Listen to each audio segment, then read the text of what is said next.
Local 4 News starts now with a breaking news alert. I wish I could say good morning to everybody here at 8 a.m., but it is not a good morning. Brand new information into our newsroom at the top of this hour. We are following out of India. A city official telling the Associated Press there appears to be no survivors after an Air India airline crashed. 244 people were on board. This all happened about 4 a.m. our time. The flight departed and was heading to London, and it crashed after taking off from Ahmedabad, India. It crashed about 5 minutes after taking off. The plane is a 787, a Boeing 787, and this is the first time a Boeing 787 has ever crashed. Now, this crash happened in a densely populated area. Social media videos online are just showing a horrific scene of debris and victims. On board were 169 Indians, 53 Britons, 7 Portuguese, and 1 Canadian. A city official also telling the AP there are likely deaths on the ground that were not related, that were not aboard that plane. The information on this crash, of course, is still slow to come in, but we're going to keep an eye on this in all of our feeds and bring you updates throughout our newscast for the next 2 hours. Well, moving on from that breaking news, this is Local 4 Live. I'm Nick Monticelli, where, of course, we're taking a deep dive into topics that are important to you and your family. First, stopping dangerous chases. Macomb County Prosecutor Pete Lucido will be joining us for a conversation on his efforts to deter suspects from running from police, which would require a change in state law. Over in Grand Rapids, one of the men connected to that sextortion scheme that led to the death of a teen from Marquette, he's going to learn how long he'll spend in prison. We're going to talk to the teen's mother, and our crime and safety expert Darnell is here with signs all parents can look for. Also, could you have some unclaimed property right here in the state of Michigan? We're going to talk to the Michigan Department of Treasury because there could be some unclaimed cash with your name on it. Well, our first conversation, the push to crack down on chases in Macomb County. This is an issue we have reported on a lot recently, with several innocent drivers being killed by drivers who are running from police. In fact, in about 90 minutes, a man accused of taking Warren police on a chase leading to a crash where an innocent bystander died will be in court. 33-year-old Anthony Greer Jr. is charged with second-degree murder. Investigators say on May 24th, police tried to stop him for speeding on Van Dyke. The chase ended near 9 Mile, where police say Greer hit a 71-year-old woman's car. That woman died in that crash. That hearing is starting at 9:30 this morning. So let's take a big picture look at some of these numbers here. In 2019, the county charged 226 people with fleeing and eluding. That number has gone up every year, with 403 in 2024. This conversation leads us to our Local 4 Live question of the day. How do you feel about the possibility of having stricter punishments if a suspect runs from police? All you have to do is scan that QR code there at the bottom of your screen. Let us know how you feel about it, and we're going to take your comments right here live on Local 4 Live. Now, because Macomb County Prosecutor Pete Lucido is working on all this, he is joining us now, asking about these tougher laws that he's trying to put forward. Pete, thank you for joining us this morning. I do want to point out, first of all, that there are essentially two different conversations here. There is a different conversation about whether or not a pursuit should happen. Some are certainly warranted, some in some cases, not at all. But what I think you're trying to do here is stop the chase from happening or stop that suspect from fleeing in the first place. At least that's my takeaway. Is that your goal? Yes, it is. In fact, to the point, when I went to driver's training, they taught us that when they activate the bubbles and the siren, you're supposed to go ahead, cautiously move to the side of the road, stop your vehicle, not run from the police. And if one runs from the law, then they can walk to a cell. And that's my ultimate goal, because we change laws every day. In fact, as a lawmaker in the past, I know the importance of going ahead and making the law fit for the times that we're in. It seems like there's been an explosion of fleeing and eluding, and people don't follow the law. In fact, if they can get away with it, so be it, but they're putting risk of public safety, which is first and foremost to the citizens here in Macomb County, as well as the entire state. It should be no different than one with a gun gets you two. That's what they did as an initiative 40 years ago when I started practicing law. They came out with a program that said if you own a handgun, then you better have it registered, you better do everything. But if you were using that in the commission of a felony, you're going to first do your time under the felony that you committed and then get 2 years for the gun charge. In my case, I want to do the same thing. Nick, there's no excuse for a person not to go ahead and stop for a police officer. This is absolutely insane what I see. Driving on sidewalks, driving in between lanes, going ahead and ultimately people are getting injured and or killed. As a result, our insurance is going up. The municipalities are paying more lawsuits. At the end of the day, if they just stop their vehicle, that's all the officers wanted was compliance. So it sounds like from reading some of the information your office put out yesterday, the first thing you want to do is take plea deals off the table. So if someone is arrested for fleeing and eluding, you're not going to deal with them at all? We're not going to give them any offer of a plea deal. There's no excuse. Look at Nick, the fourth degree fleeing and eluding is a 2-year, I call it a high court misdemeanor, but it's a low felony. They're not even giving time, the judges. It's a 0 to 9 month sentencing guideline offense. Guess what? If somebody's fleeing, that's an intentional act to try to run from the police to get away with the crime. And we will not let criminals get away with crimes. You have to be accountable, and then we can give you redemption. So in this case here, why wouldn't you want to go ahead and send a hard message that says, just stop your car. If you don't, you're going to jail. That's it. Done. So the guidelines, again, from 0 to 9 to up to 15 years, we were talking about in the newsroom this morning, those are all guidelines. And you are starting to work with legislature to make a mandatory sentence. Have those conversations begun? Yes, they have. In fact, we have a meeting. Look, as a former lawmaker, I know how important it is to get it and have everything in place. So they're coming to the office. They're going to sit down. It's going to be bipartisan because there's no D and there's no R as it relates to fleeing, eluding, and or committing crimes. Public safety is at the forefront, and every one of us in this state should be cognizant of we don't want cars that are going to jeopardize our loved ones on the road. Therefore, they're coming to the office. We're going to have a bipartisan support package to go and change the law. There's no excuse. There's not one person that said they don't want this. And you know why? What are we really doing? If we're trying to protect police officers, we're trying to protect the public from safety hazards, why would you want to give a deal when somebody's traveling at 100 miles an hour? That's just not a bullet coming at you. This can cause major damages to major vehicles and or trucks that are out there, putting people's lives in jeopardy. So what would you like to see in terms of a law change? What would be the new minimum? You know what, Nick? It's exactly like they do with the felony firearm rule. You do 2 years on your first fleeing eluding. Then the next time you do it, you do 5 years. And if you do it again, you get 10 years. If you do it a fourth time, you're going to do 15 years. So you're looking at no different. You're looking no at different mandatory than the felony sentencing of 2, 5, 10, or 15, depending on if you're a repeat offender. Exactly, Nick. Right to the point. And here's the reason why. If you've learned the law when you went and got a license, and it's a privilege to be on the road, we not only want to take away your license, which is part of the fleeing eluding under state law, but we also want you to realize that if you steal a car and then go and flee by that stolen vehicle, you're not only broke the law to steal the car, but you're committing in the commission a felony of fleeing and eluding, which is no different if you had a gun in the car. And should be as serious as gun charges because there's more damage being done with these vehicles today and the accidents. As you clearly see, we've over doubled from the time I got in office, almost doubled. And you know what the cost is? It's insurmountable for taxpayers, city, townships, and villages to pay off claims, as well as manpower, women power of police.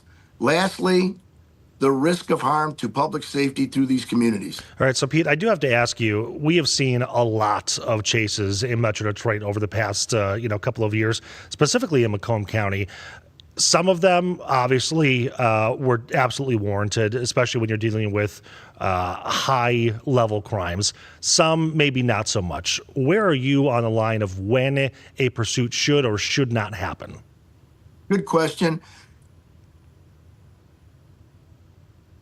Internal police policy, and they're being monitored by a sergeant who's in charge. So when they're radioing each other saying, we're in pursuit, we're traveling 75 miles an hour or whatever the case may be, you got to look at the road conditions. You got to look at whether or not it's a busy time of day. Is it in the middle of the morning? You got to look at the nature and circumstances of the crime. And you got to look at this. Are we putting public safety at risk? I know that all the police chiefs that I've talked to, and we have these routine meetings, this is something that's internal within their own organization. I know that there's a person at the helm, like the quarterback, that's making the call on whether or not to disengage the pursuit or to continue the pursuit. And I know that it's not something that they want to do. If the person just stopped, they wouldn't even need a policy. But because there is people that just want to continue to break the law, the surge is way up here in Macomb County, and the disregard and disrespect of the law, we need to go ahead and make sure we send a message that says the next person that wants to commit this crime isn't getting a deal but going to prison. Prosecutor Pete Lucida out of Macomb County, thank you so much for your time, and thanks for explaining some information your office just put out yesterday. Thanks, Nick. Have a great day. Take care. You too. We're going to transition now to an update on another big story of the morning. A motorcyclist has died in a crash that shut down northbound I-75 in Detroit for the morning drive. State police say that driver was rear-ended by an SUV on the freeway near Grand River. That cyclist lost control and crashed. Now, northbound I-75 was shut down for a couple of hours, but is now back open. Detroit police are looking for answers after 4 people were shot on Detroit's west side. This happened over on Menatol, that's near Grand River in Greenfield, about 11:30 last night. Police say that 4 people were shot at a barbecue. All of them are expected to be okay. Police say they are trying to figure out how many shooters there were, but one of them is already in custody. Well, this is a case we've been following for 3 years now. A Michigan teen who was tricked into sending nude photos of himself, then asked to hand over money or else. Under the pressure, Jordan DeMay took his own life. The FBI tracked 2 brothers from Nigeria and brought them here to Michigan to face charges. They're currently serving 17 and a half years in prison. However, prosecutors say those men had help from 5 people here in the U.S. Today, one of those men will learn his sentence. Shante Passmore is looking at why the defense believes the sentencing should be lower. Hey there, this is a landmark case. We're talking about the masterminds behind this crime originating from a world away. But one of the American co-defendants outlines in these court documents how he had no idea what was going on. This morning, why he's making the case for leniency. A charismatic smile. At 17, Jordan DeMay's star was about to soar. You know, watching my other children grow up, they have characteristics of Jordan that remind me of him all the time. However, the Marquette teen's light dimmed when he took his life. 17-year-old Jordan DeMay sent sexually explicit images on Instagram to who he thought was a girl. When he couldn't pay $1,000, the crooks were asking for to keep the photos a secret. While these Nigerian brothers received high-profile attention, officials also charged 5 Americans in connection to the Sextortion scheme for money laundering. Densey Guyton Robinson, one of them. Court documents reveal why the defense believed the 30-year-old Alabama man was also a target by the co-defendants because of his technological prowess and that he could be trusted. His role: transfer money between accounts.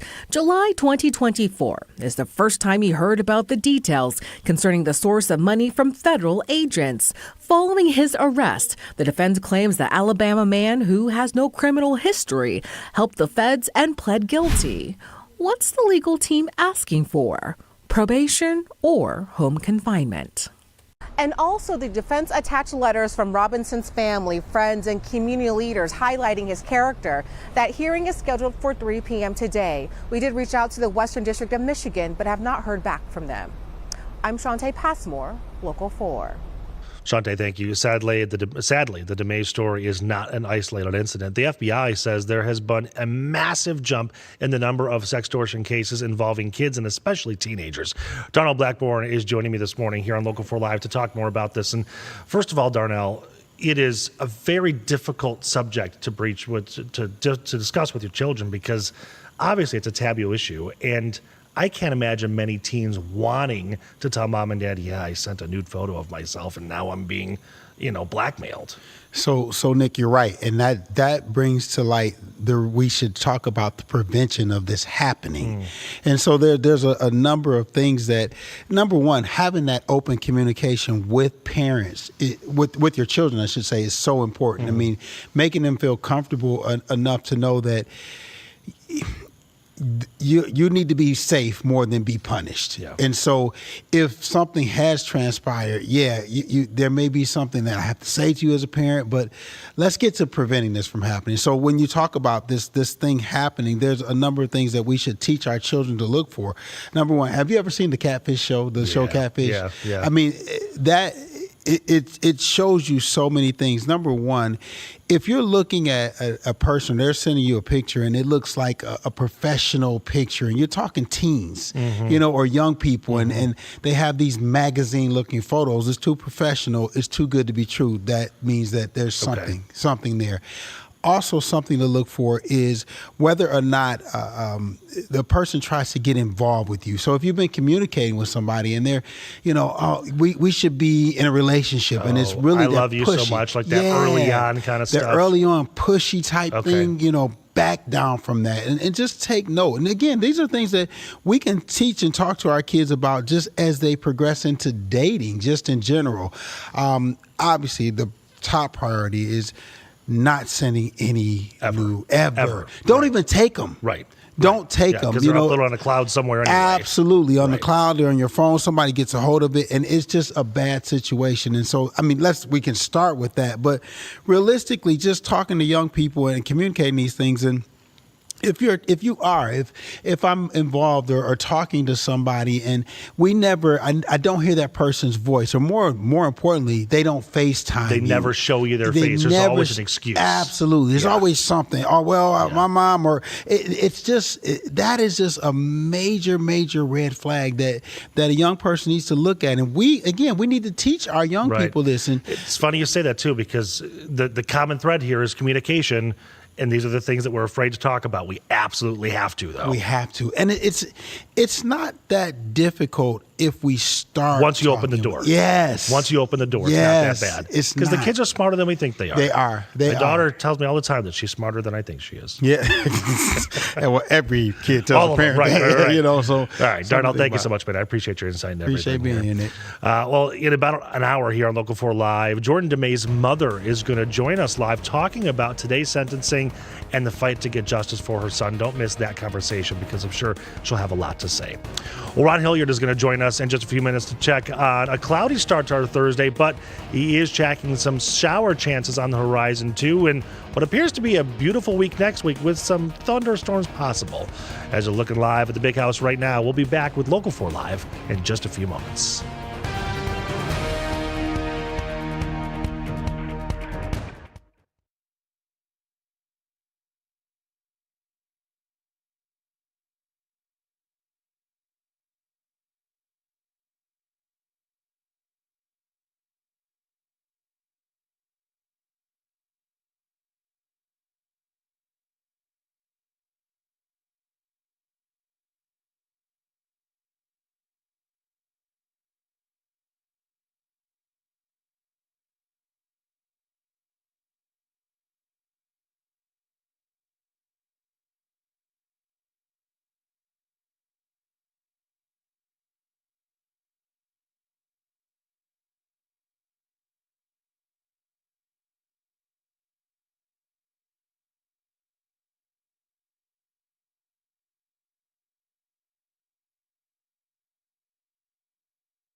Taking a live look this morning in Hawaii. That's where Kilauea volcano has erupted once again. This is the 25th eruption of this volcano since December 23rd. The USGS says volcanic gas can have far-reaching effects downwind and can create dangerous volcanic smog, which can cause respiratory problems. At some points, lava fountains reached heights of more than 330 feet. As Ron is joining us here and on the corner set, I am always amazed every time one of these erupts, just the magnitude and the power of these things. With 330 feet of lava spewing into the air. Yeah, I can only imagine how terrifying that'd be. Right. But I know locals in some cases have seen things like this before. But for me, I mean, I'd be running for my life. I kind of wonder at one point, I don't want to say normal, but when do you get used to it? Like, oh, that's just Kilauea. Yeah. It's just exactly spurting lava again. Just spurting. Right. It's kind of like us in snow. Oh, it's just snowing. It's just frozen. Everything is frozen around us. Yeah, I know. I'm not a huge fan of the For half the year. Right? Okay, so we talked a lot about barbecue weather yesterday, and yesterday turned out to be a pretty good hot day. Really Today nice. is like the opposite. It is. You know, it's still going to be warm out there today, but it's not going to be sunny like we had yesterday. Maybe some peaks of sunshine, but it's going to be cooler. Yesterday we got up to 87 degrees, Nick. Today we'll be in the upper 70s to 80s. So we'll notice that difference, especially without the sunshine. Right. So we do have the cloud cover right now. Here's a look into downtown Detroit from Windsor, Ontario. Yes, we have the luxury of being on an international border. Here's the rain showers moving through southeast Michigan right now on a ZAC-Track 4D radar. A couple of those showers have traveled southward into Livingston and Oakland counties. You'll see a couple of those showers trying to make their way into Sterling Heights. Otherwise, showers popping up right now just to the north of Port Huron. Also getting those showers pretty much close to, I'd say, Utica as well. So here's that shower right there. You see right in the heart of Sanilac County. We've seen those showers all morning long in the thumb. 64 degrees. The current temp at Metro Airport, winds out of the east-northeast at 7 miles per hour. And we are going to see those temps on the rise. So right now we're at 70 already in Sandusky. We're at 64 in Adrian. And look at that. Temps all across southeast Michigan. Really, really nice right now. So we have a front that is draped across southeast Michigan. That is the reason that we have this unstable weather right now with the showers popping up and even a couple of rumbles of thunder. Clouds and radar forecast showing that we have the cloud cover going into the afternoon hours. And then into the afternoon hours, we'll see still a few showers over the thumb. Looking at nighttime around 10, 11 o'clock. Showers, thunderstorms popping up for Metro Detroit. And then tomorrow morning, more showers for the thumb. In the evening tomorrow, more showers for Metro Detroit. So very much like today. Temps going into the 70s this afternoon. We have the rain shower potential, particularly at night. We got some showers popping up again in the north, now south tonight. 80 for that temp in the afternoon hours, 60 for that overnight low. Winds out of the east-northeast, 5 to 10 miles per hour. And then look at this. Canton, you have the Liberty Fest going on. That is today, tomorrow, and Saturday. But on Friday, tomorrow at dusk, is the fireworks display. That's at Heritage Park. So a few different events happening around Metro Detroit that you can maybe take your dad to for Father's Day. Father's Day. I feel like you're the Oprah of rain showers. Right? Like, you get a storm, you get some showers, you get some showers. And you get some raindrops as well. All right. Ron, thank you so much, man. Well, coming up, a somber anniversary. This time last year was that shooting at a Rochester Hills splash pad. Fortunately, nobody died, but lives were forever changed. Out of that, though, we saw the resilience of a great community. The mayor of that city, Brian Barnett, live in studio when we come back, talking about how Rochester Hills handled that tragedy.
Morning, everybody. I'm Nick Monticelli with the Local 4 update. One motorcyclist has died after a crash at closed I-75 near Grand River.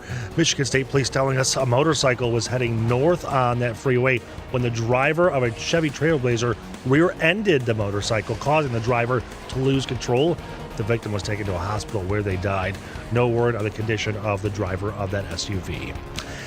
If you are not already watching us on Local 4 Plus, we have a new show that's already started about half an hour ago. Next, we're going to talk to the mayor of Rochester Hills about a somber weekend ahead, marking the one-year anniversary since the shooting at the splash pad. Plus, we're going to go to Allen Park, where Sheetz is trying to set up its next gas station, and the bill that is trying to have dark sky preserves to the UP. And Ron's coming back with a look at your forecast in just a few minutes. Keep it right here on Local 4.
Local 4 News starts now with a breaking news alert.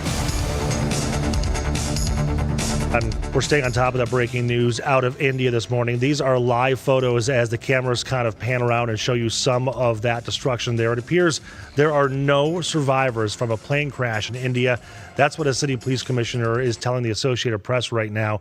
You're taking a live look at the scene. More than 240 people were on board when that plane went down shortly after taking off from Ahmedabad airport in India, heading to London. It went down in a residential area with offices, as you can see in this video. So the city's police commissioner there is thinking people on the ground may have died as well.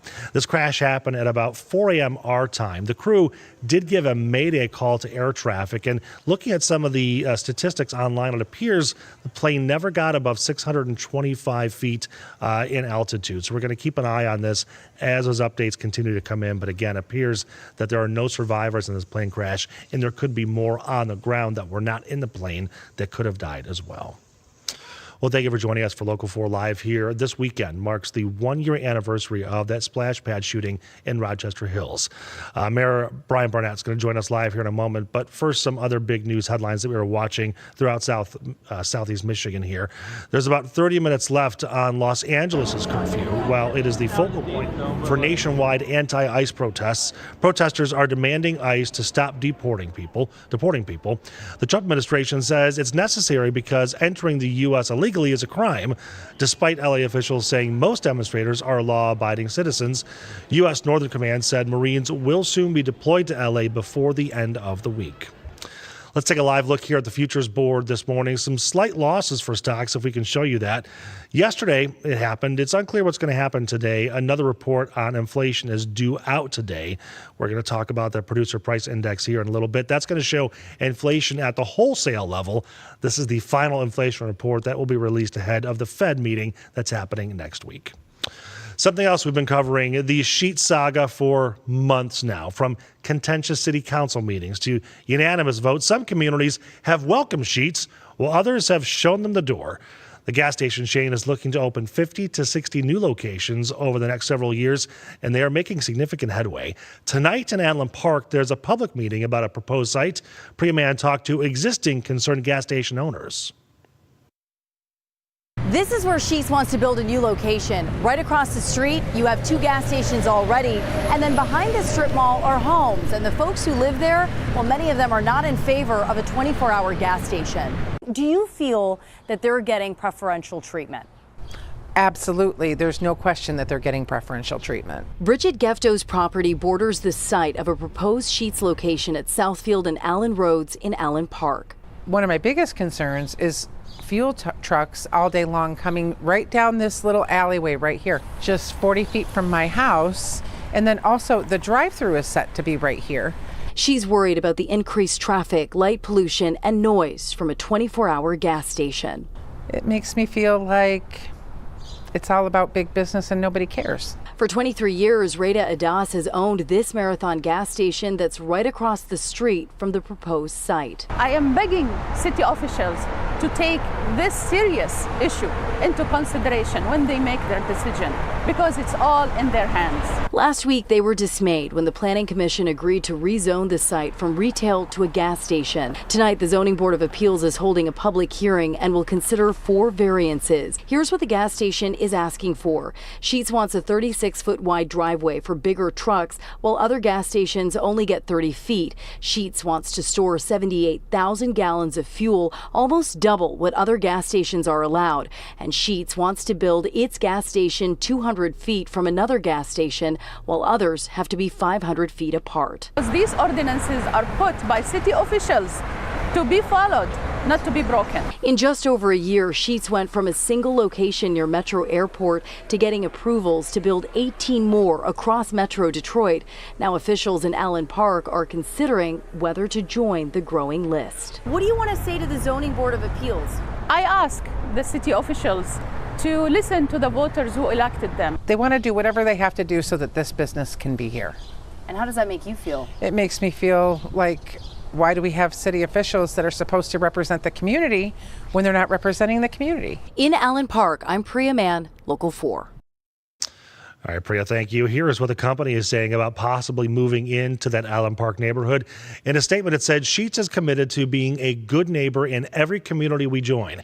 That means listening closely, modifying plans to support our neighbors, and supporting local organizations, creating quality jobs, and contributing to the vitality of the local economy. 8:34 here on Thursday morning. A somber anniversary this weekend in Metro Detroit. Sunday marks 1 year since the shooting at the Brooklyn Rochester Hills splash pad. 9 people, including a 4-year-old and 8-year-old boy, were hurt when the shooter opened fire on families at the splash pad. That shooter then took his own life. Rochester Hills Mayor Brian Barnett is joining us live here in studio to talk about not only what happened a year ago, but also how your community is healed. And one thing that I found extraordinary was I was there for almost 2 days, and the community bounced back in such an incredible way. And I know it's a difficult conversation. I think it's a little easier because nobody passed away in the shooting, but there was this just strange sense of, and I keep using the word resiliency, but your community instantly tied together. And I found that incredible. And I think you probably saw the same thing pretty early on. Yeah. First, Nick, thanks for having me. You know, I think you never know how something like that is going to go. You hope that you're never in a situation like that. Once you find yourself in it, the first reaction I had was that incident, that terrible incident, wasn't going to define our community, but our response would.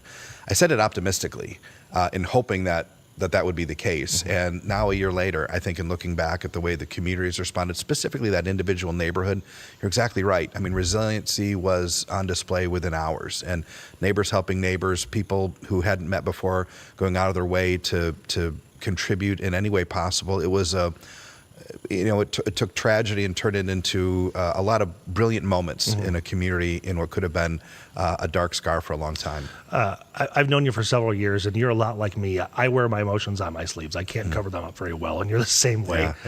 You talked in a press conference hours after the shooting about how when you got there, all you could do was just stand there and cry for a little while, and understandably so.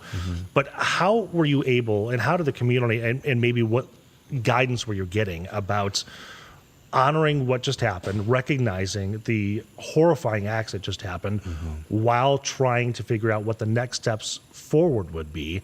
Because at the end of the day, you still it was Father's Day weekend. You still wanted to somehow enjoy the beautiful weather and enjoy the splash pad, because it's a great piece of property in your city. Yeah. I've been mayor for a long time, 16 years, 17 years. And I was about 25 minutes away from the splash pad when I got the call from the sheriff's department.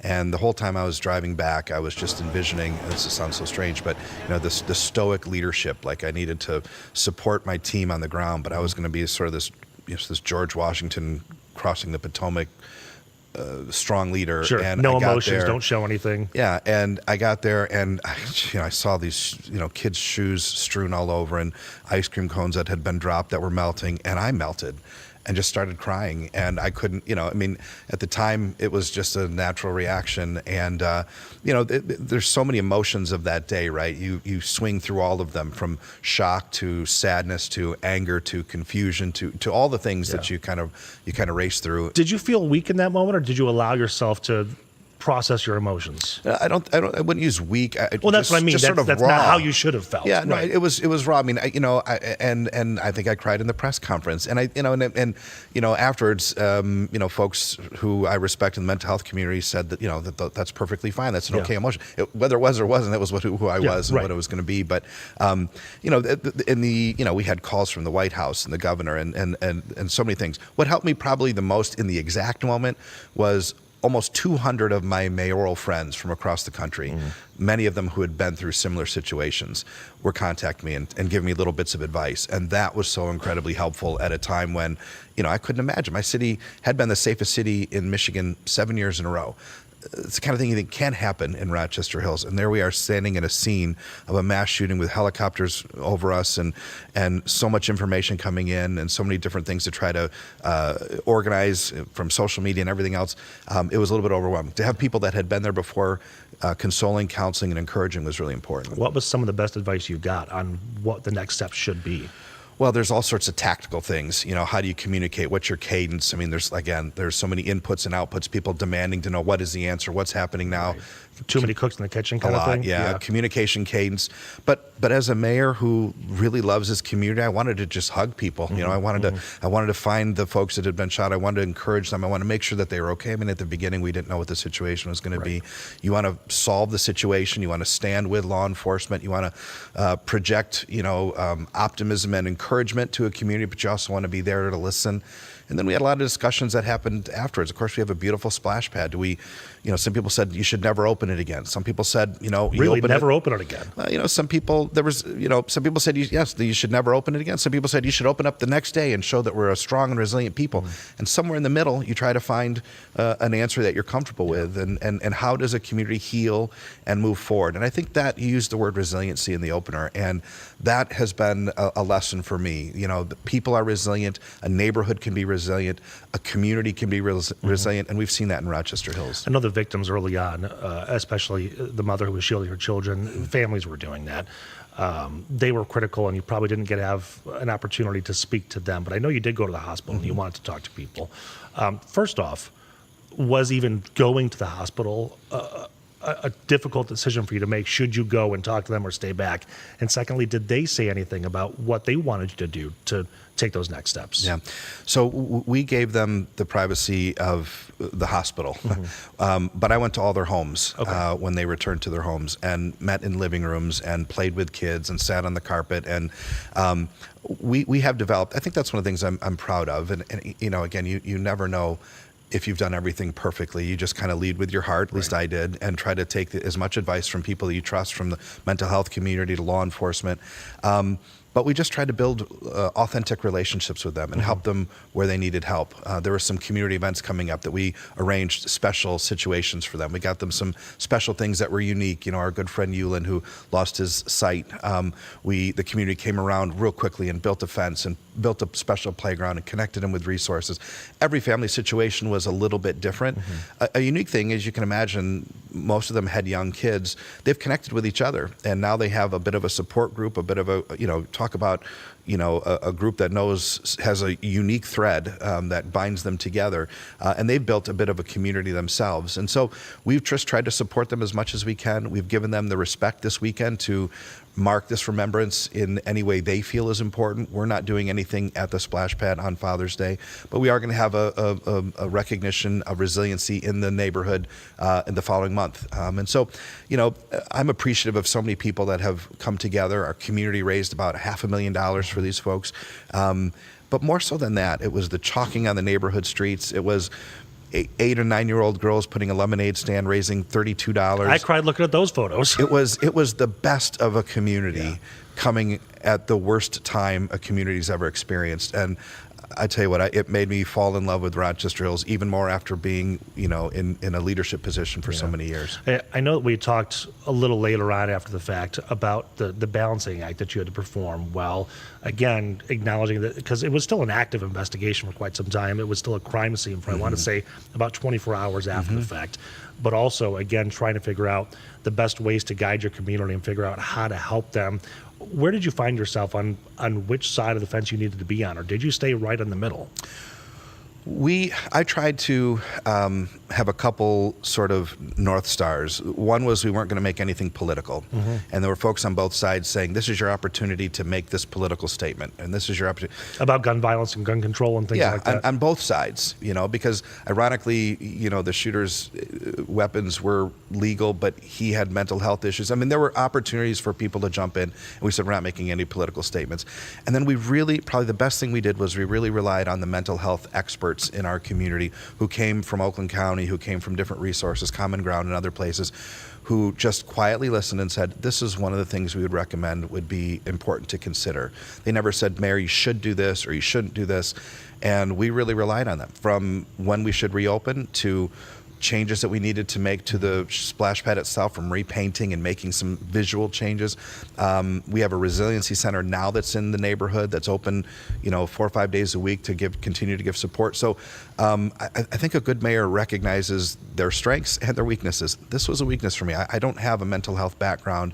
And so we brought in experts, and God bless them. They were so incredibly valuable in providing just the right, the right resources, the right sort of, you know, gentle push and gentle information. That was, I think I'm glad we followed it. Which is key, because I think that mental health conversation is one that often gets overlooked in times like that, right? We focus so much energy on the suspect and things that happen leading up to it that we forget that that's maybe a more important conversation to have. We sent a crew yesterday to the splash pad to get some new video of what things look like out there. When you drive by now, or when you visit, you know, what do you see? Well, there's a lot of memories for me. I mean, I was a part of putting that splash pad together when we opened it just a few years ago. I was there the day we opened after the shooting, and there was a woman there with her daughter. And it was remarkable to me. She lived in the neighborhood, and she said it was important for her to bring her young daughter, probably 6, 7, 8, to be there to show that, you know, good things can happen following tragedy. I thought, what an amazing lesson. And if this woman can bring her young child there the day that it opens, you know, I should be able to talk optimistically and positively about this thing and the lessons learned from this. So, we're actually proud of our city. We're investing another $1 million next to it to build and expand the park. We want this to be, we're reclaiming this as a wonderful place and a great community for family memories, for family moments, and for celebrations, and really connection to the community. So it will not define us. Our response to it will. I do have to ask you one more thing. Your city just won yet another award, and you mentioned it, that you're one of the safest cities, have been the safest city in our area for quite some time. How did that play into any of your thoughts? And you kind of mentioned how, and I can't stand the phrase, things like this don't happen here, because things like that can happen anywhere at any time. But it certainly it changed the way that we all think about every community brand, no matter where it is. Yeah, we just, as you mentioned, just were recognized as the best place to live in Michigan by U.S. News and World Report, and the 9th best place to live in the country. What it's given me is an opportunity to speak across the country about this, because people say, wow, if it can happen in Rochester Hills, like you said, it can happen anywhere. And gun violence is awful. It changes a community. But, 1 year later, I look at the way our community responded, and I couldn't be more happy to be a part of this community. Rochester Hills is resilient, and while we still, think about, and I've already written letters, handwritten letters to all of the victims that went out yesterday, I'm proud of where our community is 1 year later. All right, Mayor Breitman, thank you so much. Appreciate your time. Congratulations seems like the wrong word, but you really should be proud of your reaction and what happened in the following weeks. Well, credit to our first responders and all those folks who stood alongside us. That's a separate conversation. We've got Sheriff Bouchard coming to talk about all the things they did that day. That's going to be tomorrow, by the way. Sounds good. Mayor, thank you so much. Okay, still ahead, a plan that could help us all better see stars in the nighttime. It's a story developing right now at the state capitol, and why anyone with a landlord may see things get fixed faster at their rental because of some new legislation. We'll dive into that when we come back.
It is 8:50 in the morning here on your Thursday. Let's take a look at some of the news out of Lansing.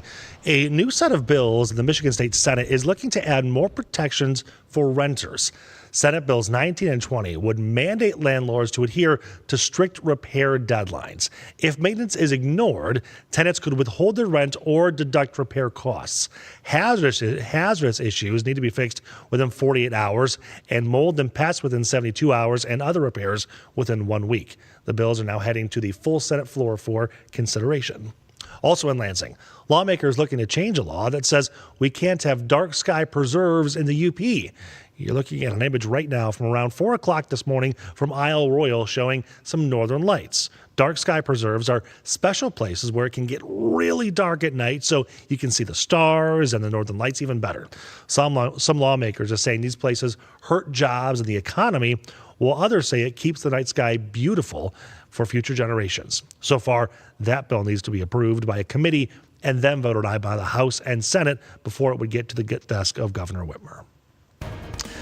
We can take a live look outside yet again over at Lake Superior this morning. It is being compared to some of the most picturesque spots in the entire country.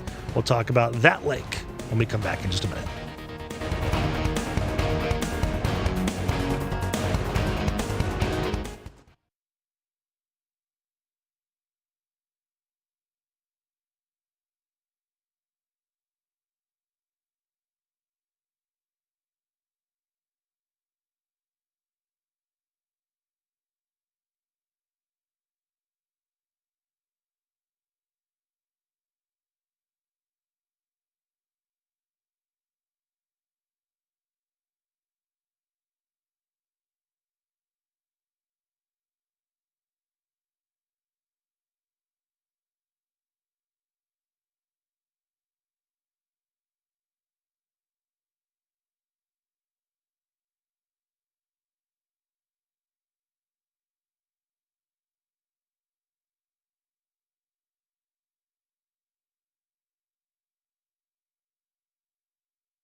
A live look over in Marquette this morning along Lake Superior. This morning, if you're looking for a fun vacation spot, how about visiting Lake Superior? It was just named one of the 15 most beautiful lakes in the United States, according to Travel and Leisure.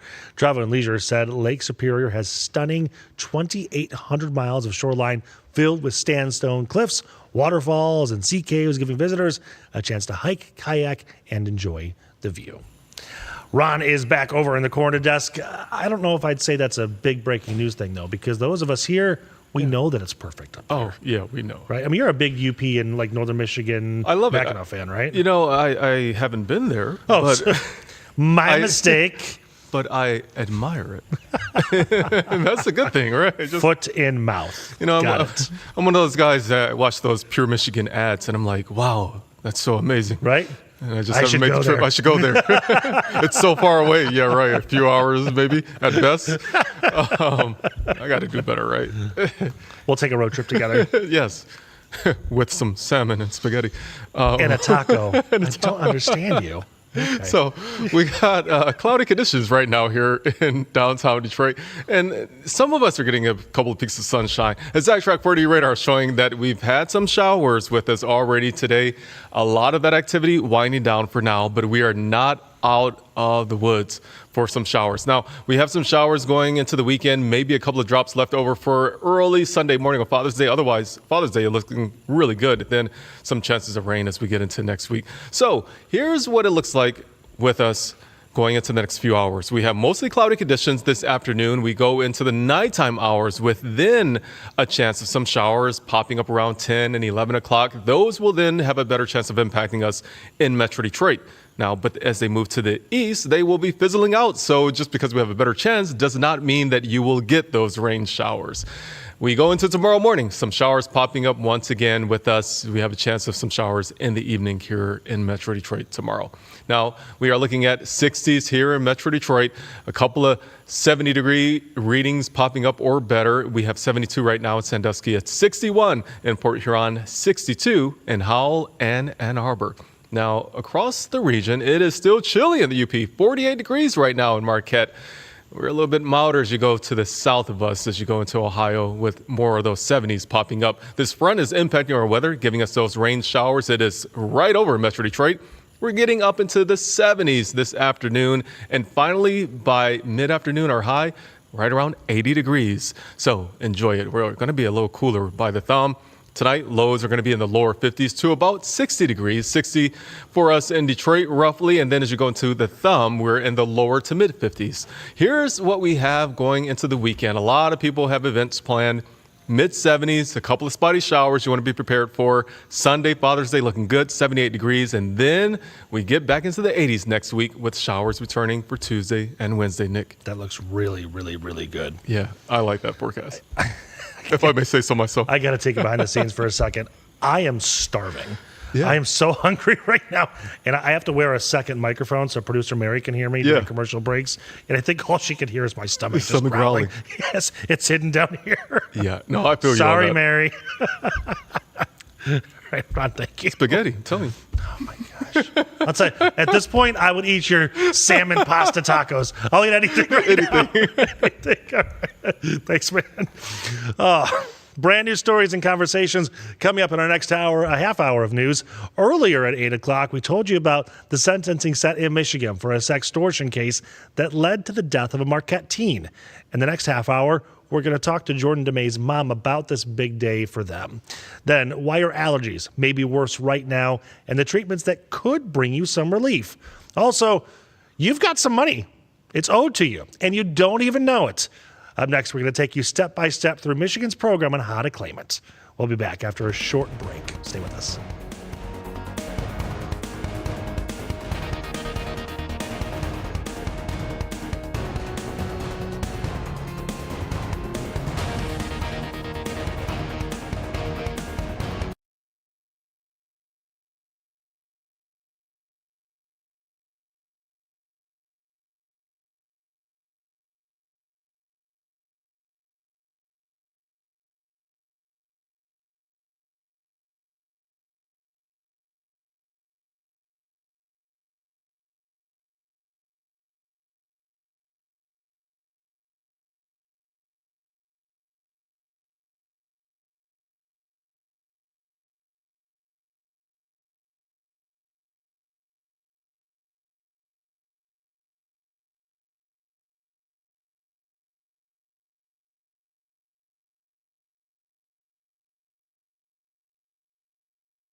Local 4 News starts now with a breaking news alert. That breaking news is out of India this morning, where more than 240 people are presumed dead after a plane crash. You're looking now live at the scene. This happened just after 4 a.m. our time. The Air India flight heading to London crashed after takeoff from Ahmedabad, India. There were 242 passengers and 12 crew members on board. Now, investigators say the plane crashed just 5 minutes after taking off. Experts say the plane is a Boeing 787. This is the first time that particular plane has ever crashed. The city's police commissioner says it went down in a residential area and people on the ground could also be dead. We're continuing to get updates on this. We're going to bring those updates to you as soon as we get them. Of course, that tops our live stream this morning. Good morning. Welcome to Local 4 Live. I'm Nick Monticelli. It is 9:01 now. Things going on in the world, there's a lot, locally and nationally. Let's get you what we have in store for you this hour. It is sentencing day for one of the men connected to a sextortion scheme that led to the death of a Marquette teen. We're going to talk live with Jordan DeMay's mother. Then, are your allergies just out of control right now? Doc McGee is chatting about what the right type of treatments to bring you some relief. And you might have unclaimed property here in the state of Michigan. We're talking some big bucks. We're going to talk with the Michigan Department of Treasury because there's a good chance that there could be some money with your name on it.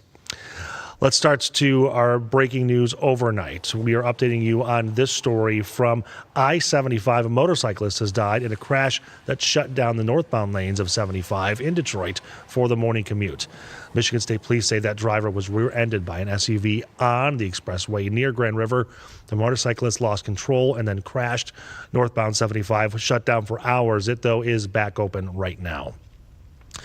Well, this is an issue many people are talking about, the push to crack down on police chases, especially in Macomb County. Many innocent drivers being killed recently by people who are running from police. In fact, about under half an hour from now, a man accused of being responsible for the death of a bystander during a police chase is going to be in court. 33-year-old Anthony Greer Jr. is charged with second-degree murder. Investigators say on May 24th, police tried to stop him for speeding down Van Dyke. The chase ended near 9 Mile, where police say Greer hit a 71-year-old woman's car, and she died in that crash. Let's take a look at some of the numbers here. In 2019, Macomb County charged 226 people with fleeing and eluding. That number has gone up every year, or at 403 in 2024. We talked to the Macomb County prosecutor, Pete Lucido, who is asking for tougher laws, mandatory time in jail. We're not going to give them any offer of a plea deal. There's no excuse. Look at Nick, the fourth degree fleeing and eluding is a 2-year, I call it a high court misdemeanor, but it's a low felony. They're not even giving time, the judges. It's a 0 to 9 month sentencing guideline offense. Guess what? If somebody's fleeing, that's an intentional act to try to run from the police to get away with the crime. And we will not let criminals get away with crimes. You have to be accountable, and then we can give you redemption. So in this case here, why wouldn't you want to go ahead and send a hard message that says, just stop your car. If you don't, you're going to jail. That's it. Done. Well, the hearing for Greer is expected to start at 9:30 this morning. Excuse me. Well, it is that time of year when you spend some extra money on vacation, going to someplace fun. Just maybe you want to give yourself a good tan, maybe a nice massage. That usually means saving a couple of bucks every paycheck to save up for things like that. Well, while you're doing that, the Michigan Department of Treasury is giving some people the chance to get some money back that you are actually owed. In fact, the department says they've got a decent amount of cash. $675 million has been returned in the last 5 years. That could be from lost or forgotten assets from old bank accounts, uncashed checks, stock certificates, and more. The state also returned over $150 million to its rightful owners in the last fiscal year alone, and now they're trying to keep that cash flowing straight into your wallet. They just launched a brand new website to help. So Terry Stanton with the Michigan Department of Treasury, thank you so much for being here to walk us through this process. First of all, I think many people will be ecstatic to hear there's probably a good chance there's some money with their name on it. And it sounds like it's fairly easy to find. It is very easy to find. All they have to do is go to our website, michigan.gov/unclaimed property, and search their name, a relative's name. If they're a business owner, their business's name. And once they hit search, then a list of names will come up. The top matches to what was entered into the search engine will be listed first, but there will be likely numerous entries, and then as you review those, it'll say where the holder, the company that reported that to us, is based. So if there are some from Detroit and you know you lived in Detroit, then, and it might be your property. So you click on those properties and hit submit, and pretty quickly your claim is sent in to us. So does a check just get sent to you then? How does that work? No, it does not. There's got to be a process. Yeah. So what happens is when you submit your claim online, it hits our system, and we then, in 15 to 30 minutes, send out an email to the email address that you entered. Okay. You then, as attached with that is a claim form. Okay. Which in most cases you'll have to print off and sign and maybe even notarize. Okay. But then that will tell you what items we need to document that it's really you. Okay. Identification, copy of your ID, likely a copy of your Social Security card or proof of SSN verification. Depending on the amount, might need documentation from a bank, from a securities firm, something along those lines to prove that it's really you. Address is again, very important too. Okay, so can you help us understand where all this money is coming from? Why is there unclaimed property? Under our act, which is PA 29 of 1995, the Uniform Unclaimed Property Act, holders, which are companies, local units of government, nonprofit, any entity that has employees or has vendors, so they would be paying invoices or taking in invoices, they likely have unclaimed property, which it's some form of monetary value that goes unclaimed for, in most cases, 3 years. That's the dormancy period. So I like to use the example of a student, college student working at a small mom and pop store in the summertime, and they don't cash that final paycheck. They throw it in the drawer, they lose it, it goes in there under their seat in their car, whatever the case might be. They go back to school, and 1 year later, after not cashing that, the mom and pop shop is supposed to reach out to that individual and say, are you going to cash the check? Do you still have the check? Whatnot. If they don't hear from that person, then they have to report it to us. And with wages, it's 1 year dormancy, but with bank accounts and securities, it's a 3 year dormancy. So everybody should have the opportunity to hear from their holder, to hear from that company, and say, I want to keep the account open, or I need that check sent back. But if they don't get back to the holder, then the holder is responsible to send it to us. Gotcha. Is there an expiration date? Like how long your money is good for? No. If it's in our custody, it's claimable forever.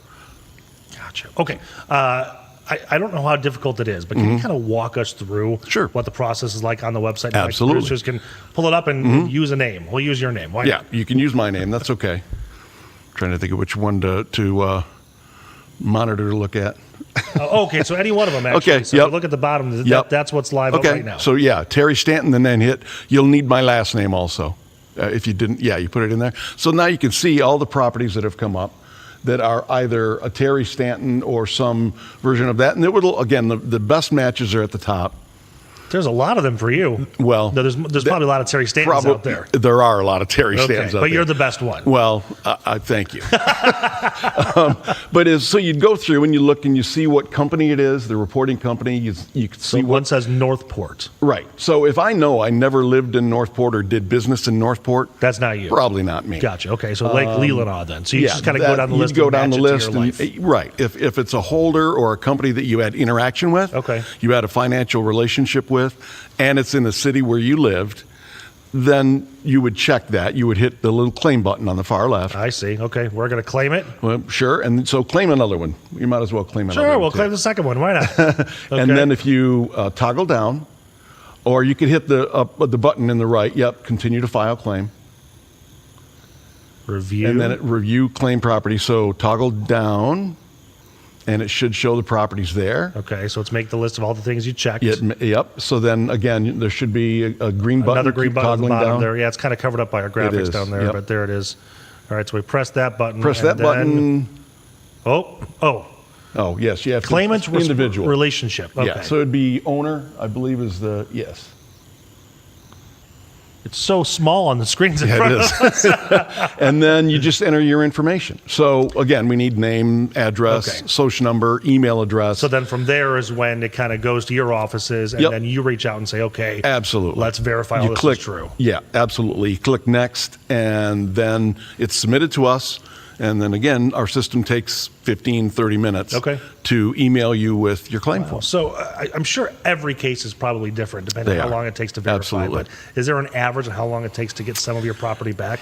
No, it really depends on the amount of the property, whether it's an individual. If it's you claiming your property and you can match the address and the social security number, simple there. Pretty simple. Yeah. You might have a check in 7 to 10 days. Oh, wow. If you're claiming for a deceased parent, and you have to get letters of authority, which mean going through probate, or if you're the trustee of an estate, there's going to be more documentation. But you can claim property for a deceased relative if you are the rightful heir to do so. I see. Meaning, you've gone to probate and you are the representative of the estate, or you've been named a trustee of a trust. I see. That sounds like much more paperwork we have to send you then. It definitely is. Sure. Yeah, and then you get into corporate claims and closed business claims, which are all different and require different things. Just out of curiosity, what is the largest unclaimed property you've seen go back to somebody, dollars-wise? We had a $3 million claim that went to a local unit of government last year. Oh, and it was not me, is it? Well, it was bank accounts that the county hadn't responded to the bank about, so the bank was responsible to send them to us, and then so we were able to return it to the county pretty quickly. That's but fascinating. $3 million. Fascinating. Okay, Terry, thank you so much for coming. Absolutely. I appreciate all that. You're very welcome. Go get your money, everybody. I'm sure somebody out there has got some. Alrighty, when we come back, we're going to spend more time talking about the things that matter to you. And rain is possible, but not everybody is going to see it. Ron's back to tell us who should expect some of those showers as we're looking live downtown on a kind of cloudy Thursday morning.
Welcome back to Local 4 Live, everybody. 9:15 on the dot. I should point out on the unclaimed property story, Terry ran WDIV.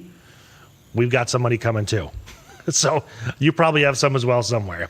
Well, summer is right around the corner, but sand, skyline views, and good vibes are already in full swing in the heart of downtown Detroit. We're looking live right now at Campus Martius, where the beach, at the park, and Cabana 313, it's officially back.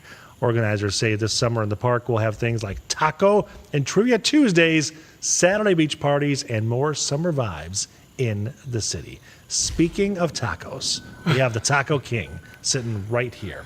I do want to say, that's a lot of pressure. Listen, yesterday on the show, Yes. you were talking about your love of grilling. Yes. And salmon. Yes. And pasta, which I understand, a little maybe linguine or, spaghetti. Yeah. But then tortilla chips in like a taco situation? Yeah. And that's wrong, right? Absolutely. On our YouTube stream, people were commenting like, what is wrong with you? Why would you do that? I'm mixing things that maybe shouldn't be mixed up together. But now, is there any kind of sauce? Like, what do you do here? Oh yeah, your regular spaghetti sauce and on salmon. And don't hate me, Nick. I use ragu. I don't even make my own sauce. Ragu. Yeah, I know. I'm disappointing a lot of people out there. I don't know what to do with this man right now. I know. I'm sorry. What's the forecast, Ron? So the forecast. Cloudy with a chance of meatballs. No. It's a good book. I have that book. I read it to the students a lot. Right now, it's Track 40 radar showing that we don't have meatballs falling from the sky. A couple of raindrops have been falling this morning. You've seen them in Port Huron. You've seen them in Howell. You've seen them also in Sandusky and Lexington. We've had a couple of showers this morning. Those rain chances will be continuing into the weekend, with even a couple of drops potentially left over for us on Sunday morning. Otherwise, our Father's Day will be dry. Forecast for us as we go throughout this Thursday. We are clearing on out with the raindrops for a little while. We get a break in the action. We have the cloud cover with us in the afternoon hours. And then later on tonight, some showers and maybe even a rumble of thunder popping back up around 10 and 11 o'clock. Those are trying to make their way into Detroit, but they are going to be fizzling out as they enter southeast Michigan. Now, tomorrow morning, a couple of showers in the thumb, much like how we've had today. And then in the evening hours tomorrow, we have some showers popping up as well. So hopefully they will stay out of here, because Canton's fireworks will be going off at dusk, or at least that's the plan for tomorrow for the Liberty Fest. Now, right now, those temps are popping up right around 65 degrees in Romulus. We have 63 in Port Huron, and we're looking at 64 in Monroe.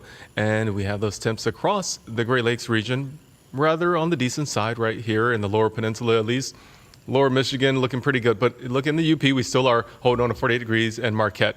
We have this front that is impacting our weather. We have a couple of showers that are along it and north of it, getting up to about 77 as we get into the early afternoon hours around 2 o'clock. And then by 4 o'clock, we're at 79. And then 80 is going to be our high for today in Detroit. Slightly cooler if you're in the thumb, and closer to Lake Huron, where we have some 70s for our high.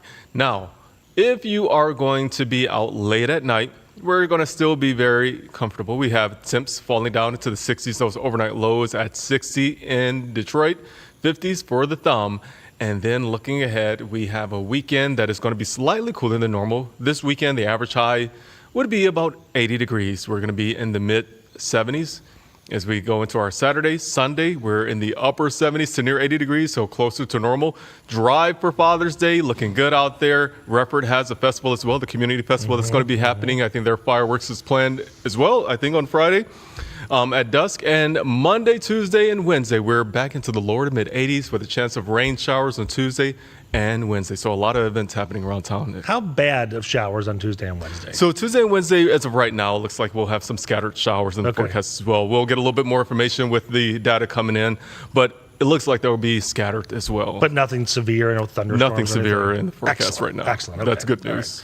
Right. I was curious, temperature-wise, when it comes to summer, are you more of a blazing hot, like 85, jump in the pool somewhere, or just kind of you're happy with mid-70s and walking around comfortably? All right, so the story around it. Remember, I'm weird. So I was born. We're learning so many things right now. I was born many, many years ago. Just a few. Just a few years ago in the wintertime here in Detroit. Yeah. So you would think as a winter baby, I would enjoy the wintertime. Sure. Well, I love the heat. I will take 90 degrees any day over 40 degrees for a high. Okay. Yeah, I'm that guy. 90s. Yeah. Well, low humidity. You don't want the humidity. You want low humidity. I spent 6 years in Sacramento, and I was promised, it's a dry heat when it's 110 degrees. Yeah. They weren't wrong. Yeah. But when it's 110, it's still hot. It's still hot. It's still a little too hot. Phoenix, Las Vegas, they're like dry heat. No, 110 degrees is hot. Just a heat. Yeah.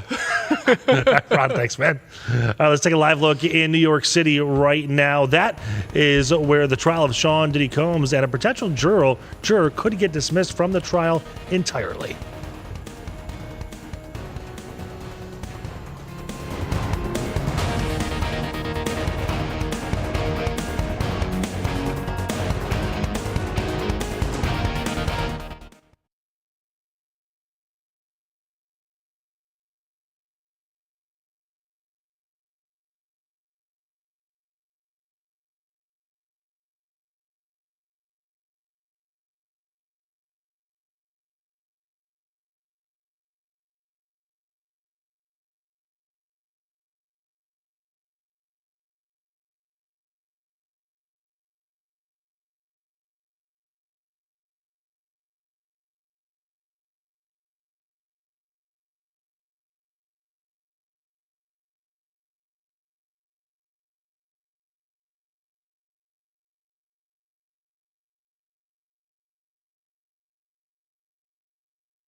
Taking a live look in New York City right now, where the trial of Sean Diddy Combs is entering its 22nd day in court.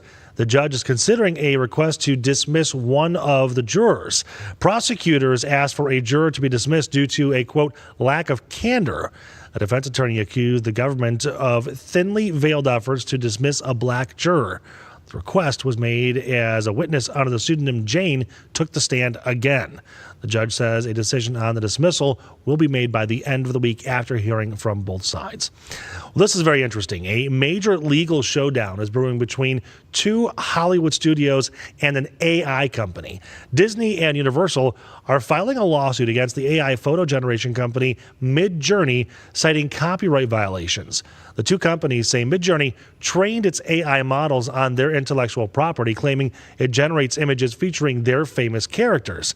Disney and Universal are claiming Midjourney has since ignored requests to block users from generating images with their intellectual property, or to add tech that would prevent it. They're seeking up to $20 million in damages and an order that would stop Midjourney from generating those images in the future. Starbucks is testing a new protein topping. It's a banana-flavored cold foam that's packed with 15 grams of protein. It's being paired with a sugar-free vanilla latte and tested at 5 different U.S. locations. It's part of a plan to expand Starbucks into the wellness sector as a way to boost sagging sales. Experts say protein drinks are surging in popularity, with overall protein shakes now a $6 billion category. Well, it is sentencing day for one of the men connected to a sextortion scheme that led to the death of a Marquette teen. We're going to talk live with Jordan DeMay's mother in just a few minutes as you're looking live in Grand Rapids, where that sentencing is going to happen in federal courts.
Local 4 News starts now with a breaking news alert.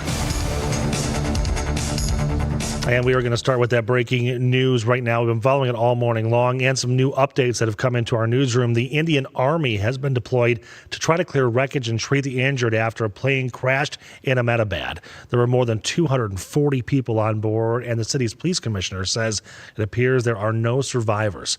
The commissioner also says there are likely injuries or deaths on the ground in the area where that plane crashed. We can show you some video here. Investigators say the plane crashed just after 5 minutes after taking off. Experts say the plane is a Boeing 787. This is the first time a Boeing 787 has ever crashed. The U.S. says it is willing to send an investigating team if Indian officials would ask for some help. We'll be following this story all day long. I'd like to say good morning, but obviously it's a pretty difficult start to our Thursday. But welcome back to Local 4 Live. I am Nick Monticelli. Thank you for watching here on live stream. We still have a lot of things left to talk about in this next half hour of news, so let's get to it. The stock market opening here in just a few moments. Let's take a look at where things are standing to start your Thursday. Down a little bit, but again, we are just starting off. There's also going to be new unemployment numbers in, and claims last week remain at the highest level in 8 months. Well, later this afternoon, a man involved in a Northern Michigan's teen sextortion case will be sentenced. Jordan DeMay was tricked into sending nude photos of himself and then asked to hand over money or else. Under that pressure, Jordan took his own life. The FBI tracked 2 brothers from Nigeria and brought them to Michigan. They're currently serving sentences of 17 and a half years in prison. But prosecutors say those men had help from 5 people in the U.S. Today, one of them, Dismore Robinson, will be sentenced. But before that, we do want to talk to Jordan's mom, Jennifer Buda, who is live via virtual thanks to Zoom. Jennifer, this has been an outrageously difficult thing. I can only imagine for you and your family. Does today's sentencing, I'm not sure if the word closure is right because it's kind of cliche, but does it help your family in any way?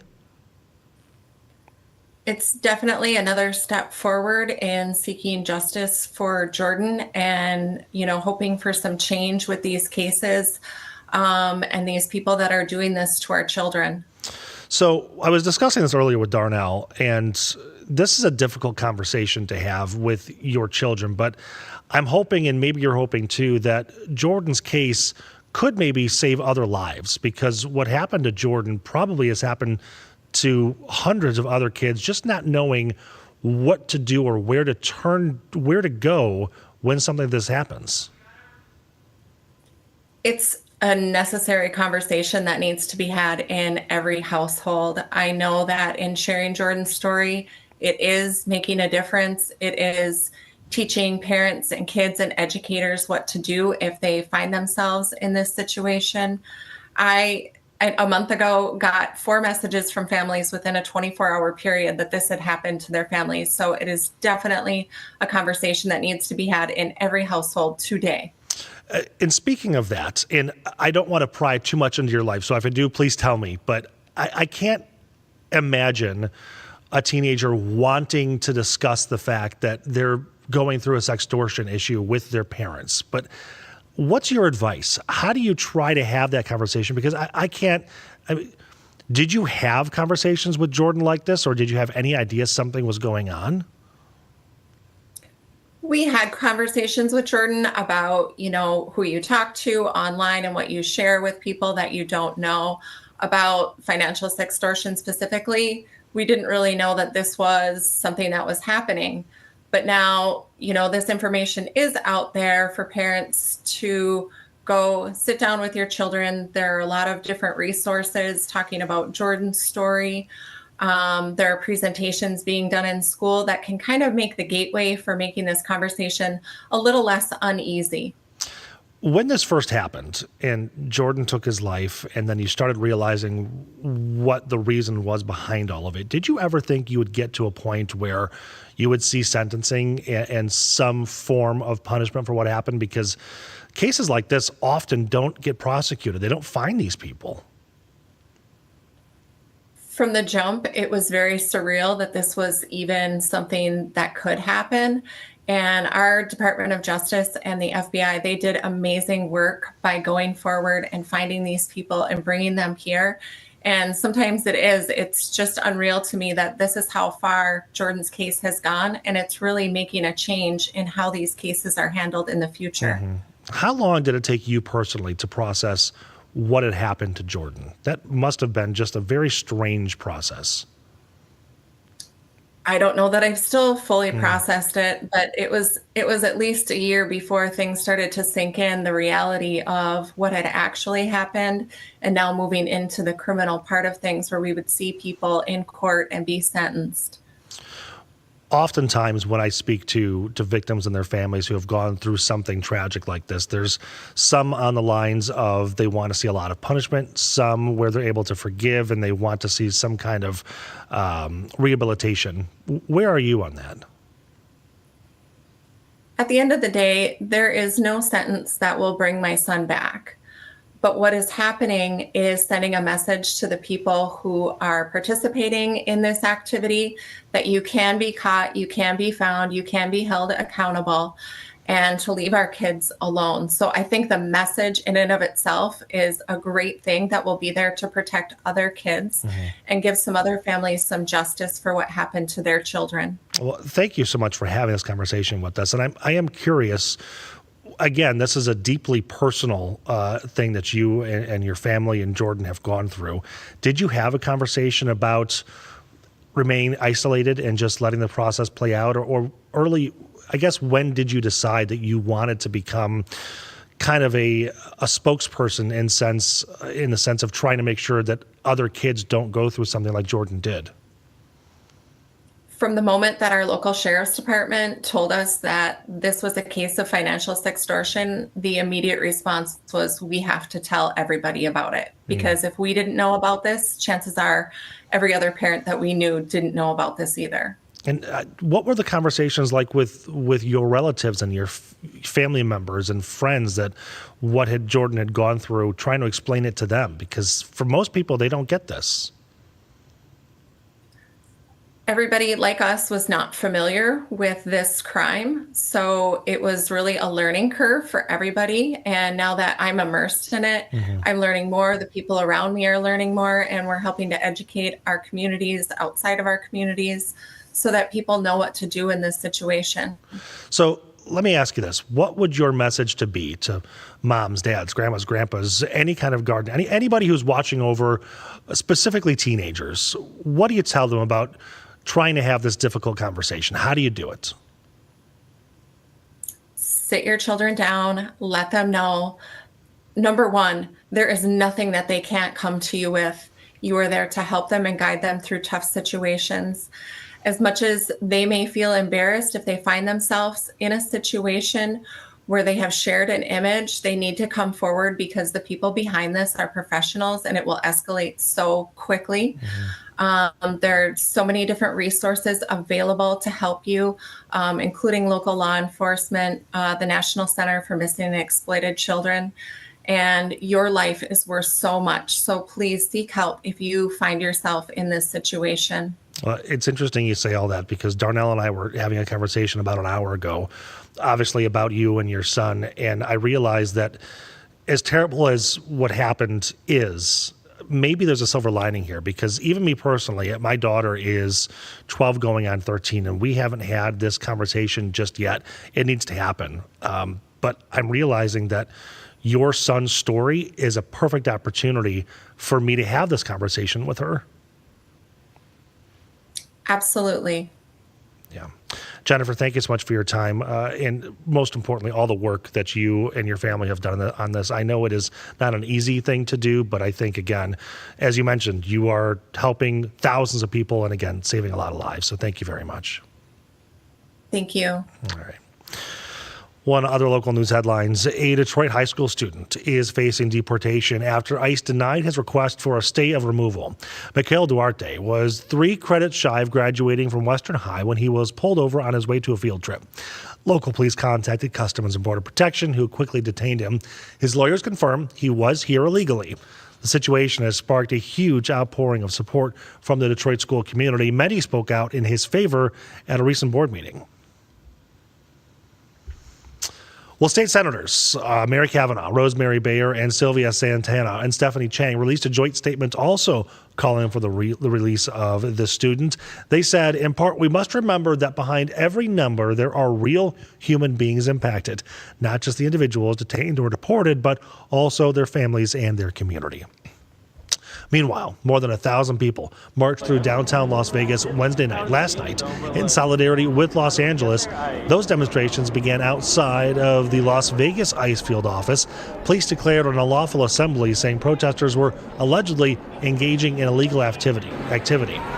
Officers issued a dispersal order, saying people who did not leave would be arrested or cited. Several people were arrested shortly after that order was issued.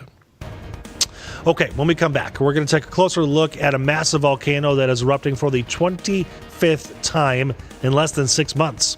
Also, Dr. McGeorge has some relief for anybody suffering from allergies right now. Some things that could help you immediately when we come back.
Well, let's take a live look out of Hawaii this morning. That's where the Kilauea volcano is erupting again.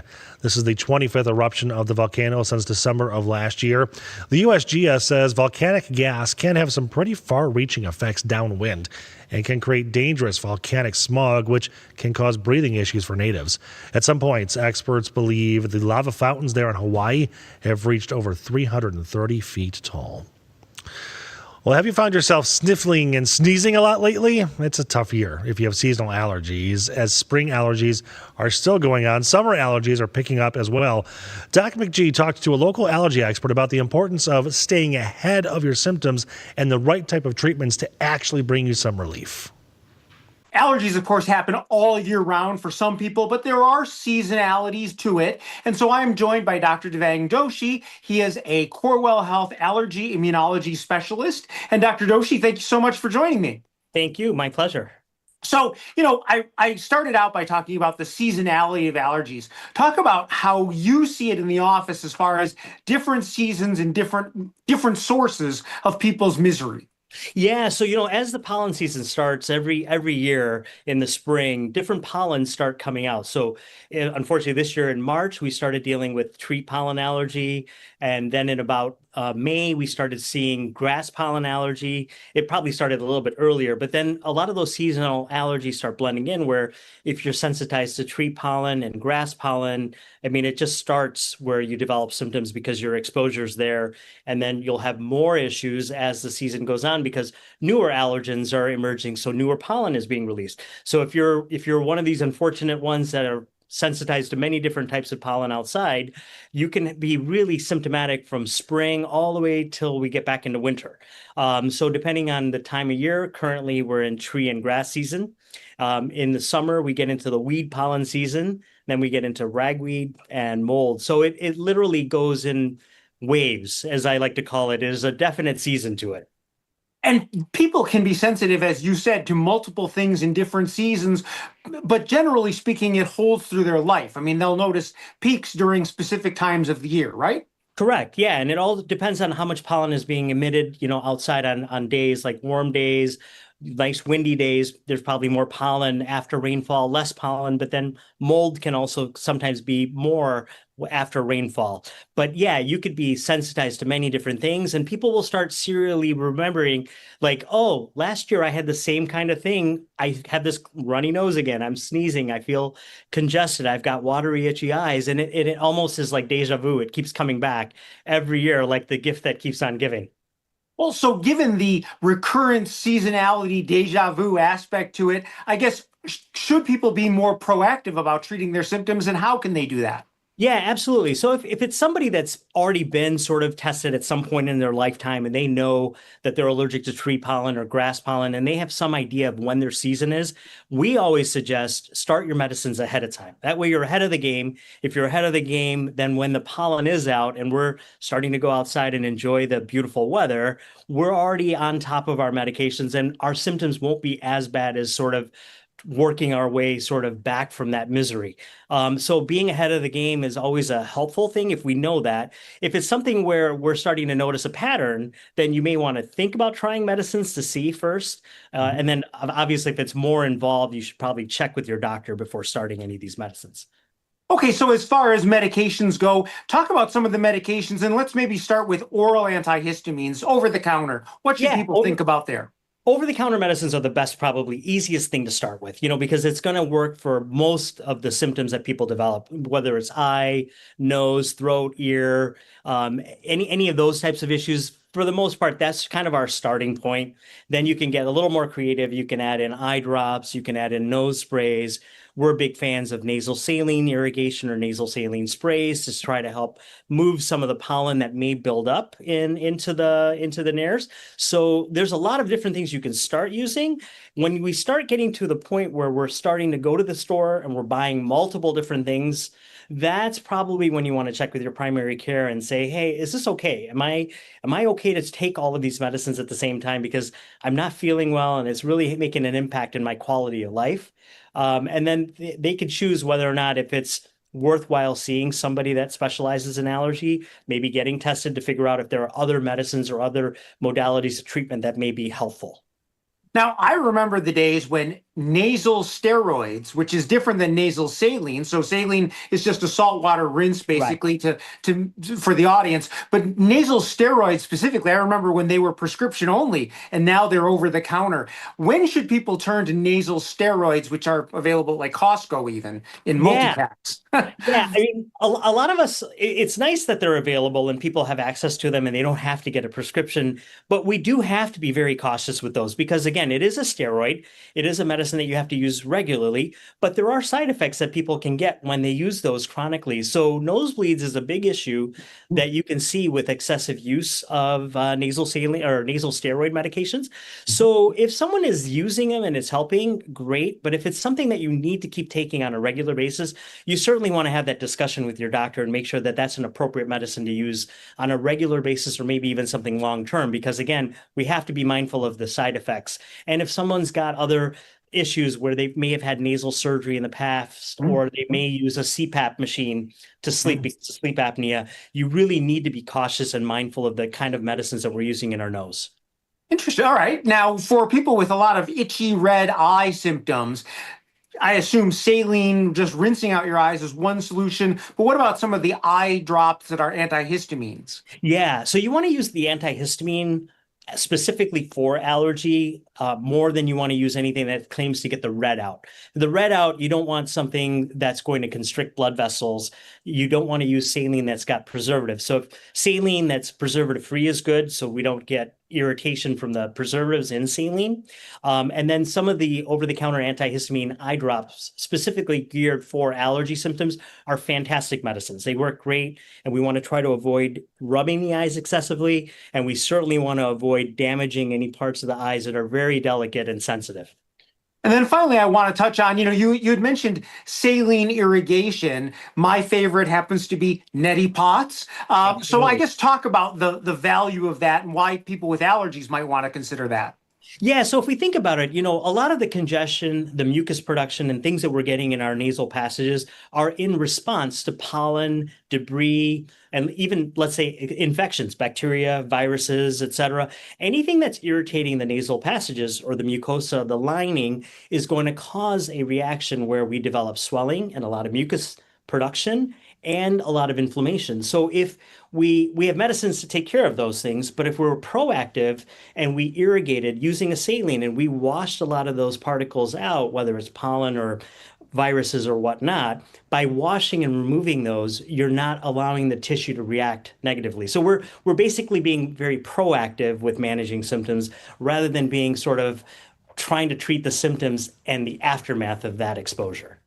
Yeah, I was just thinking it's like an oven, or a stove. If you heat something up and you let it get too hot, cooling it down after it's already causing a burn is less of a good idea than just moderating the temperature to begin with so it doesn't get too hot. Yes, exactly. I mean, same. I mean, that's the perfect analogy of it. Well, it's been really great talking to you. Thank you again so much for joining me today. Pleasure. And you have a great week. Thank you. You as well. Thanks again. Take care. You too. I learned a lot. All right, Dr. G, thank you so much. Speaking of allergies and the temperatures, look who I found. Ron is here. The cottonwood, my man, sometimes it seems like it's snowing outside right now. But Pam was doing a story yesterday that apparently the little white things don't affect your allergies. I don't know if I believe that, but she said it, so it must be true. What affects me is when I take a deep breath and I suck one in. Yeah. Gets lodged in your nostrils, maybe if you're inhaling through your mouth, your throat. It really kind of discourages me from doing outdoor work. Right. And yard That's work. why you haven't gone up north. We figured it out. So much in nature. I need the concrete, right? Just concrete. The concrete and jungle. Pavement and just everything, yeah. Gotta love nature, right? The Zach Track 40 radar. Showers popping up on the radar, but they are fizzling out as well right now as they move across the state. We're seeing in the camera right there Mount Clemens and also Campus Martius Park in downtown Detroit. Things are pretty pleasant out there right now, so we are looking pretty good. There's a closer shot of Campus Martius right there. Clouds and radar forecast for us showing that we do have those clouds popping up or covering us here in Southeast Michigan with a couple of showers that are moving through Southeast Michigan. Now, when we get into the nighttime hours, we have those showers that are going to be moving into Metro Detroit, potentially with even a rumble of thunder. Tomorrow morning, a couple of showers. Tomorrow evening, a couple of showers, but it won't be a washout. Don't worry about that. Temps right now coming in the 60s here in Southeast Michigan, but look at the warm spot on the map. You got to travel up northward in Southeast Michigan going into Sandusky with 75 degrees. So we have temps that are pretty decent. They're not the warmest here in the nation, but they're certainly not the coolest temps. We have 50 degrees in Marquette right now in the UP, 80s popping up in the Gulf Coast, and that dry heat that we've been talking about in Phoenix right now with 85 degrees as well. Coming back home, looking across the Great Lakes, a couple of showers popping up. That front is draped right across of us, and that's giving us the chances of showers as we go into tonight. We are going to be around 80 degrees as we go into the mid-afternoon hours. Here's what we're expecting. Playground weather. We can enjoy the playground if it's not raining out there. 77 by 2 p.m. and there's that 79-degree reading about 4, and warmest communities will be up to 80 degrees, but slightly cooler if you're by the lake shore. If you are in Port Huron, for example, where we'll be topping out closer to 70 degrees. 60 for that overnight low. A couple of showers are possible. Depending on where you are, we could be cooler than that. The thumb, traditionally cooler, lower to mid-50s. And here's that forecast that I'm really liking, Nick. Me too. Yeah, we are, seeing a couple of shower chances as we go into the weekend, beginning with temps in the mid-70s to start the weekend on Saturday. Then we're in the mid to upper 70s on Sunday for Father's Day, and then back into the 80s. And then, we get my man, Ron Hilliard. And I'm liking forecast. That's a good forecast. All right. Thank you, sir. Appreciate that. When we come back, we're going to talk to Tati and Kim about some cool things happening over live in the D. And do you want to go to Universal Orlando? We'll send you. All you have to do is sign up. I'll show you how when we come back.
Welcome back, everybody. 9:54. It'll be 55 here in about 5 seconds.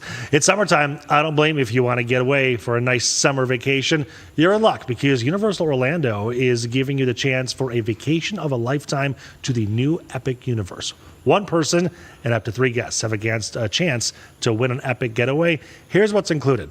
Round trip, air transportation to Orlando, Florida, 5 days, 4 nights at the brand new Universal Terra Luna Resort.